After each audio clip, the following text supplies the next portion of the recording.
Hello and welcome to this special edition of The Culture Show, coming to you from the opening party of this year's summer exhibition here at the Royal Academy of Arts in London. The summer exhibition's unique, the biggest open submission art show in the world. Anyone can enter and potentially see their work on the walls of the Royal Academy.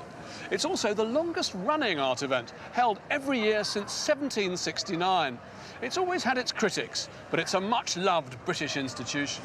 Tonight we're going to be joined by Janet Street Porter, Grayson Perry and others to talk about this year's summer exhibition and to find out how, despite wars, rationing and recessions, it's managed just to keep going for 241 years. The people who decide what gets into the show are the elected members of the Royal Academy, the academicians, who are all extremely eminent artists and architects.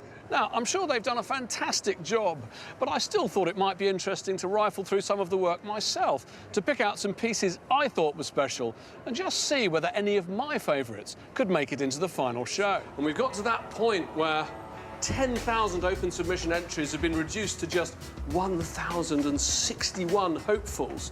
Maybe yes, maybe no. Now, the great dream is that one day a star will be born through the open submissions process at the Royal Academy Summer Show. And I'm here to see if I can pick out who that might be.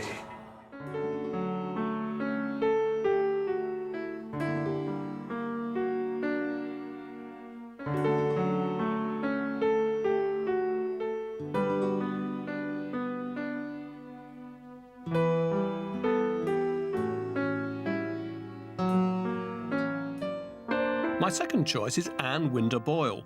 This is my transition from mother and wife to artist.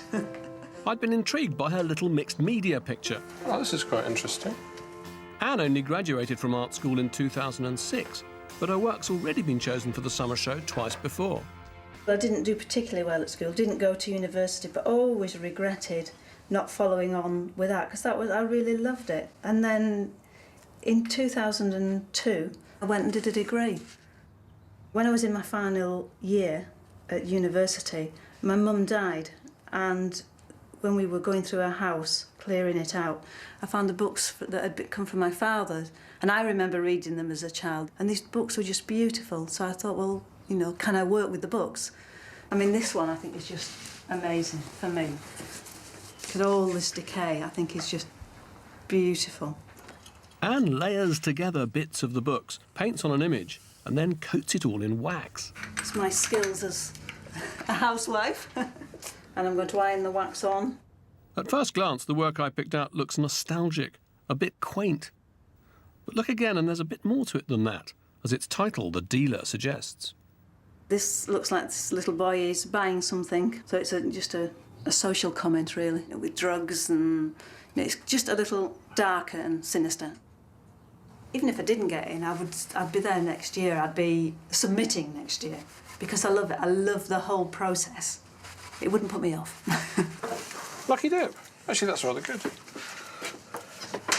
In the style of the sort of Billy Bunter comics. It reminds me of Rupert the Bear, done in what looks like wax. I think it's done in encaustic, which is this medium that the ancient Egyptians used. No. OK, well, we'll keep... Can you mark that one? Yeah. But one of the things that's important to remember about this kind of process is that when you see a new artist's work, normally you experience it in the context of an exhibition of their work, or at least 3 or 4 things by them. So you get a sense of their personality as an artist. Here, you're having to judge just on one image. And out of all the images here, you know, I'm kind of confident that most of these will get through to the final exhibition, but I can't say that I'm sure because they've got a fighting chance. But a lot of works will never hang. The walls will fill up and there won't be space for them. But fingers crossed. I'm delighted to inform you that your work for The Dealer has been selected and hung in the exhibition. I'm in. I'm in. Well done. Thank you.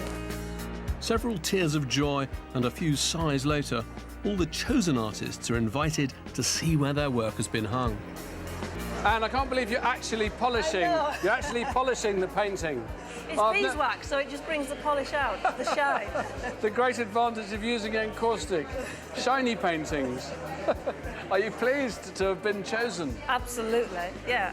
Congratulations, the winner in the red corner. Okay, that's great.